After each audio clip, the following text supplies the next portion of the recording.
Little storyteller. Barnaby the sock puppet detective lived in a cozy drawer with his four brothers, Red Reginald, Blue Bartholomew, Yellow Fitzwilliam, and Green Theodore. Barnaby was a smart detective with big button eyes and a little stitched-on smile. One sunny morning, they noticed something was wrong. "Where's our brother, the purple one?" asked Reginald, his red yarn eyebrows furrowed. Barnaby put on his tiny detective hat.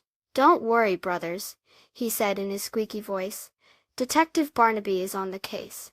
Barnaby followed a trail of purple fuzz that led out of the drawer and towards a big, rumbling machine. Bartholomew shivered. "That's the laundry monster's territory," he whispered. Fitzwilliam and Theodore held each other tightly. Barnaby puffed out his stuffing. "A detective must be brave," he declared. They tiptoed closer to the noisy machine. Peeking inside the machine's round window, they saw their purple brother. He wasn't scared at all. He was swirling around with lots of other socks and giggling. A kind, bubbly voice called out, "Welcome! It's so much fun in here." A big, fluffy towel with friendly stitched eyes smiled at them. This wasn't a scary monster.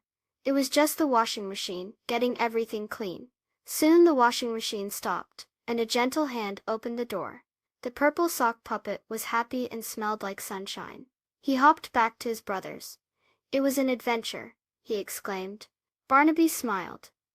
"Every mystery has an answer," he said wisely. Reginald added, "And sometimes things that seem scary are just doing an important job." They were all glad to be together again, a family of 5 colorful, clean sock puppet brothers. Please subscribe. Thank you.